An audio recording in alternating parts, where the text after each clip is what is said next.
sang produser menemukan bahwa G-Vision berbagi kamar hotel dengan wanita lain.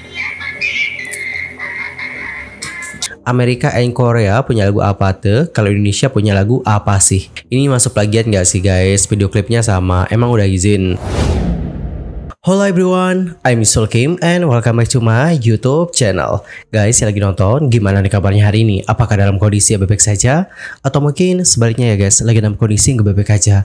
Apapun yang terjadi, kalian gak boleh menyerah ya. Ayolah semangat, fighting. Nah teman-teman, dalam video kali ini kita bakal bahas tentang update informasi soal artis-artis Asia. Tapi sebelum itu aku mau nge-affiliate dulu produk-produk haircare yang aku pakai. Siapa tahu ada teman-teman yang pengen pakai juga. Kita mulai dulu mungkin dari conditioner ya guys. Anyway, kalau aku sendiri selama 2 bulan terakhir aku pakai conditioner dari Herbal Essence Argan Oil of Morocco. Conditioner ini bisa ngebuat rambut tuh jadi lebih halus gitu guys. Dan selain itu juga ngebuat rambut tampak lebih berkilau, nggak kusam pokoknya rambutnya. Dan kalau kalian seandainya pengen rambut kalian tuh jadi 2 kali lebih halus dan juga lebih berkilau lagi, kalian mungkin bisa pakai hair vitaminnya Emeron yang hijab ini. Dan yang bagus dari hair vitamin ini adalah dapat mengatasi permasalahan rambut yang lepek dan juga bau apek. Next, ke produk yang berikutnya adalah tonic. Kalau tonic sendiri aku pakai Natur Ginseng Extract. Jadi buat teman-teman yang mengalami masalah kerontokan pada rambut, kalian perlu coba yang ini guys. FYI, kandungan ginseng extract yang ada dalam produk ini dapat merawat kekuatan akar rambut dan juga kesehatan kulit kepala, sehingga rambut kalian menjadi tetap sehat dan juga kuat. Terus aku juga pakai shampoo-nya Natur sih guys, yang aloe vera extract. Anyway, kandungan aloe vera extract yang ada dalam produk ini dapat memberikan nutrisi loh pada rambut kalian dan juga menjaga kesuburan rambut sehingga rambut kalian itu tampak lebih sehat dan juga lebat ya. By the way, ada teman-teman nggak yang wajahnya lagi berjerawat?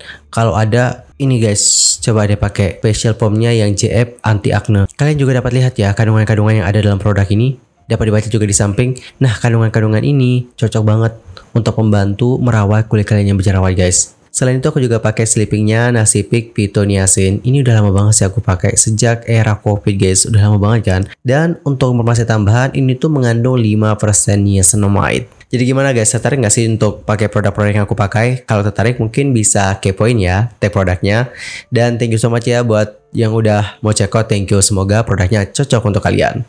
Lanjut yuk guys, kita masuk ke topik pembahasan utama kita kali ini. Kita mulai dulu dari topik pertama. Di topik pertama kita bakal bahas nih tentang raja yang belum lama ini mendapatkan tudingan nih bahwa lagunya apa sih itu mirip dengan lagunya Rose featuring Bruno Mars yang apa ce. By the way, sekedar informasi, Raja baru saja comeback nih guys meramaikan industri musik tanah air dengan merilis single terbaru berjudul Apa Sih pada tanggal 21 Desember 2024. Seperti yang dikutip dari Kompas.com, Ian Kasela selaku vokalis Raja dalam keterangan resmi pada hari Sabtu tanggal 21 Desember 2024 yang lalu mengatakan seperti ini guys. Apa sih mengusung tema universal tentang rasa ingin tahu, keraguan dan pencarian makna dalam kehidupan sehari-hari.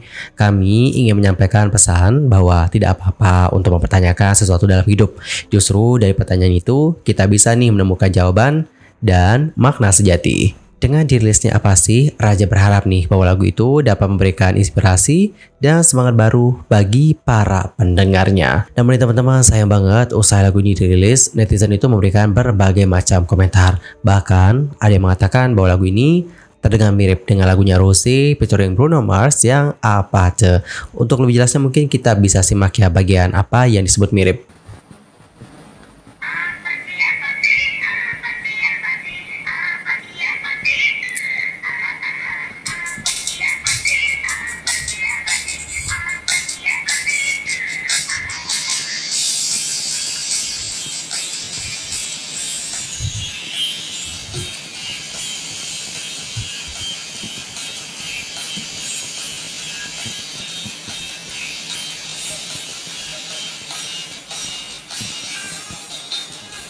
Jujur aku cukup kaget juga sih teman-teman ngelihat bagaimana MV-nya, karena MV-nya itu benar-benar semirip itu. By the way, ini emang nggak apa-apa ya kalau ngikutin MV-nya kayak gitu, nggak apa-apa ya, atau bisa terkena plagiarisme atau bagaimana nih? How about your opinion about this one? By the way, nampaknya ya mereka itu emang benar-benar terinspirasi sih dari lagunya Rosé featuring Bruno Mars yang Apathe. Bahkan di sini kalau kita lihat di postingannya Ian Cancela mengatakan gini, Amerika and Korea punya lagu Apathe, kalau Indonesia punya lagu apa sih? Sementara itu beberapa netizen memberikan komentar seperti ini. Coba kita baca seperti apa komentar mereka. Terinspirasi dari Apathe kah bang? Bang, Raja kau hancur kali lagunya, dulu enak-enak lo lagumu cipta diri sendiri tidak menjiplak. Oke, ada tuh dengan menjiplak ya. Padahal dari SD yang ngefans banget sama Raja, tahu semua lagunya. Kenapa sekarang lagunya begini kayak buka Raja? Biasanya Raja musiknya melodinya enak dan liriknya kata-katanya menyentuh. Sejujurnya lagu ini menjiplak Apathe 98%. Raja apa sih ini paling benar kayak dulu lagi lagunya, malah coba ikutin yang viral jadi terlihat dipaksain. Ini masuk plagiat nggak sih guys? Video klipnya sama, emang udah izin? Bener juga sih. Gimana nih? Seharusnya semakin tua usia band itu, semakin dewasa dan berkelas juga hasil karyanya lah. Lah ini malah makin tua, malah makin... At Rose Arrozy at the Black Label, at Bruno Mars, this band from Indonesia plagiarize your song, do something about it. Oke, jadi ada yang kayak ngadu gitu ya guys ke agensi dari Rosé, terus ke Rosé-nya dan juga ke Bruno Mars. Ini mah plagiat, soalnya chorusnya mirip banget. Kalau yang awalnya mah emang udah banyak sih. Woi, lagu Lana yang Get Free aja kena copyright sama Radiohead. Apalagi yang ini plak ketiplak. Sekelas Raja loh, kok bisa ya? Bahaya nih kalau sempat digubris sama tim Rosé. Padahal tanpa plagiasi, lagu mereka keren gak sih? Udah izin ke yang punya lagu belum nih? Kalau belum, parah sih. Ya plagiat nih, emang gak ada lirik lain. Kehabisan ide bikin lagu kah? Oke teman-teman, jadi seperti itulah beberapa komentar-komentar dari netizen. Intinya adalah ada yang menuding bahwa mereka melakukan yang namanya plagiarisme. Dan perihal tudingan ini, pihak Raja pun memberikan penjelasannya nih guys. Seperti yang aku kutip dari detik.com, Moldy mengatakan, nah makanya itu, tadi ada kaitannya sama sosok Mas Bruno. Gue bilang, apa salahnya sih kita meniru yang bagus, bukan meniru yang jelek ya. Yang namanya mencontoh itu, kita dari lahir aja belajar kata-kata. Ini gigi, ini hidung, ini rambut kan. Belajar dari yang sudah ada. Nah, cara berjalan juga. Kalau di musik, gue bilang kita dapat influence dan juga inspirasi. Ya, boleh-boleh aja. Yang penting kita tidak mengambil hak orang lain aja intinya. Jadi kita berkreasi sendiri, dapat inspirasi boleh lah ya diolah dengan gaya kita. Alright, dapat inspirasi boleh lah ya. Yang penting nggak ngambil hak orang lain. Sejauh ini sampai video dibuat, begitulah nih guys bagaimana tanggapan dari pihak Raja atas tudingan tersebut. Di sisi lain, tidak hanya masalah tentang dugaan plagiat, musik videonya itu juga banyak disorot. Usai model video klipnya yaitu Padel mengatakan tak setuju dengan beberapa scene dalam MV tersebut. Terkhususnya dia itu mengatakan gak suka ketika wajahnya ditutup dengan gambar monyet di video klip apa sih. Lebih lanjut, Padel mengatakan seperti ini guys. Assalamualaikum warahmatullahi wabarakatuh. Tanggal 22 Desember, hari Minggu. Harusnya gue bahagia, tapi gue kecewa. Karena di hari Sabtu kemarin, itu video klip yang gue tunggu-tunggu keluar, tapi gak ada suara gue. Dan muka gue diganti sama monyet. Apa karena gue sering dikatain kayak monyet atau kera? Gue gak tahu maksud dari band Raja tersebut itu apa bisa gantiin muka gue jadi monyet. Ya karena band sebesar Raja itu udah melanggar perjanjian karena suara adek gue di situ nggak muncul, dan kita tunggu klarifikasinya 1x24 jam dari band Raja. Gitu aja dari gue. Iya, kecewa banget soalnya kita.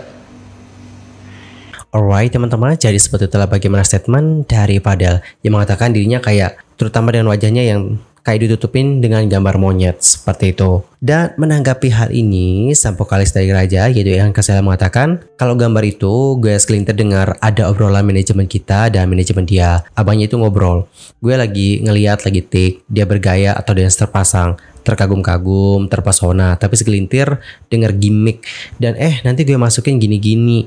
Ya artinya kalau gambar monyet itu juga segelintiran kita, manajemen dia dan manajemen dia ngobrol. Artinya Mas Poldi bilang ini si Padel akan kita jadikan seperti dance-nya bagus. Sekilas fisiknya dia Mars Bruno, bukan Bruno Mars. Jadi dibuatlah seperti itu. Keinget Bruno Mars, keinget The Lazy Song. Video klip dengan topeng monyet. Bener juga sih guys, kalau dipikir-pikir pernah nonton yang Lazy Song nggak? Kalau aku sih emang lihatnya ke arah sana ya. Mungkin referensinya adalah ke Bruno Mars waktu di Lazy Song, I think so. Dan guys, diketahui lebih lanjut nih bahwa obrolan yang dibahas oleh Ian itu terjadi ketika tim Padel tengah membahas dengan manajemen Raja. Saat itu keadaannya santai dan gak ada masalah. Karena hal itulah Raja pun memantapkan ingin mengaitkan sosok Fadel Bajide dengan Bruno Mars. Dan menurut mereka, Fadel adalah sosok Bruno Mars dari Indonesia. Seperti yang dikutip dari detik.com, beliau mengatakan seperti ini guys. Dan itu obrolan lagi santai, dibalik dia take, shoot it. Sama manajemen itu bercanda-bercandaan. Dikira sudah clear, sama tim editing dimasukin muka monyet. Itu bagian dari ketidakpuasan dia. Ya wajar, belum disampaikan abangnya atau abangnya kelupaan ya itu. Cuma memang gue sayang ya langsung mengcounter dan langsung membuat seperti itu. Dan pada hal ini Raja pun menegaskan bahwa mereka belum ada komunikasi lagi dengan Fadel maupun pihak terkait. Hanya saja dengan tegas Raja merasa nggak akan menghapus video musiknya. Ian Kasela lantas menegaskan nggak akan atau nggak akan revisi. Kalau video klip rilis ya sudah rilis, nggak akan kita take down.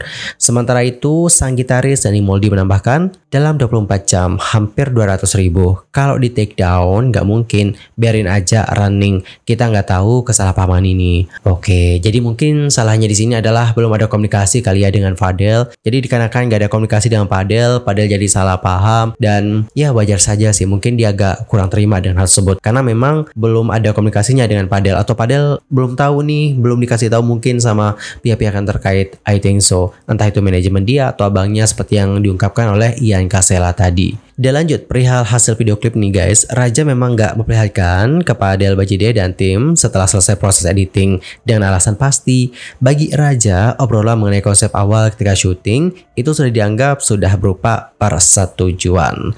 Lebih lanjut, ia mengatakan enggak sih atau dalam artian kayak enggak memperlihatkan bagaimana video musik ini sebelum diposting ke YouTube. Satu, nggak ada keharusan bahwa kami harus review dulu. Emang lu siapa? Maaf kata.